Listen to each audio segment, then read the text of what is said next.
Põhikooli lõpetamine ja vastuvõtt. Kõikidesse koolidesse algab kandideerimine 30. märtsil ja kestab kuni 15. maini. Koolide kohta leiad infot koolivõrgukaardi kaudu haridusportaal.edu.ee. Avatud uste päevade ja infotundide kohta saad infot noorteportaalist teeviit.ee. Iga kool otsustab, kuidas kandideerimine toimub. Info on olemas koolide kodulehtedel ja vastuvõtukordades. Kandideerimisavalduse esitamiseks pead kooli valitud keskkonda sisse logima. Sul võib vaja minna kas e-posti aadressi, ID-kaarti, Smart-ID-d või mobiil-ID-d.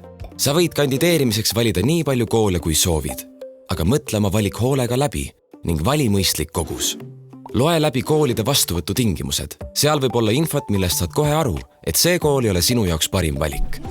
Pane ka tähele, kui koolides toimuvad katsed samal ajal, ei saa sa mõlemasse kooli kandideerida. Soovitus.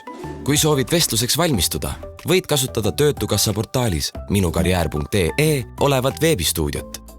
Iga kooli kandideerimisavalduse juures näed, mida kool arvestab. Pane tähele, kool võib soovida, et jagad nendega oma andmeid, faili või linki. Sinu põhikooli lõpueksamite tulemused ja põhikooli lõpuhinded liiguvad kandideerimise keskkonda automaatselt või tuleb sinul need endal lisada. Info selle kohta on kindlasti olemas kooli kodulehel või avalduse juures. 16. mai kuni 8. juuni toimuvad koolides vastuvõtutegevused. Kandideerimisavalduse juurest leiad, mis kuupäeval, mis kell ja kus pead katseid tegema või vestlusel osalema. Samal ajal ära unusta, et sa osaled ikka veel põhikooli õppetegevuses. 9. juunil saadetakse koolide poolt esimesed kutsed õppima tulemiseks. Kui saad õppima tulemise kutse, on sul kuni 3 päeva aega, et kutse kinnitada.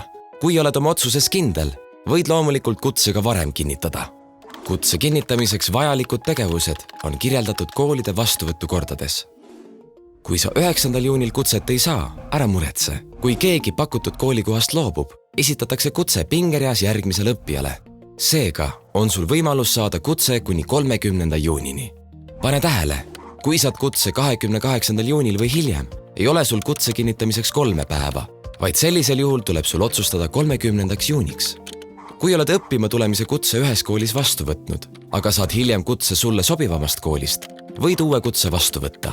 Oluline on, et sa teavitad esimest kooli, et loobud nende kohast. Nii saab kool võimalikult ruttu kohta järgmisele kandideerijale pakkuda. Kui sul ei õnnestunud põhivastuvõtus, mis kestab 30. märtsist 30. juunini, endale õppimiskohta leida, saad osaleda jätkuvastuvõtus, mis toimub juulis ja augustis. Jätkuvastuvõtt algab koolides, kus on vabu õppekohti, 1. juulist kuni 15. juulini. Algus sõltub kooli otsusest. Jätkuvastuvõtu kohta leiad infot koolide kodulehtedelt. Kindlasti leiad hiljemalt 1. septembriks kooli, kus õppimist jätkata saad. Kui sul tekib kandideerimise ajal 30. märts kuni 31. august küsimusi, millele sa koolide poolt jagatud infost vastust ei leia, pöördu julgelt. info@hm.ee. Rohkem infot 9. klassi lõpetamise ja kandideerimise kohta leiad Haridus- ja Teadusministeeriumi kodulehelt. Põhikooli lõpetamine ja vastuvõtt. hm.ee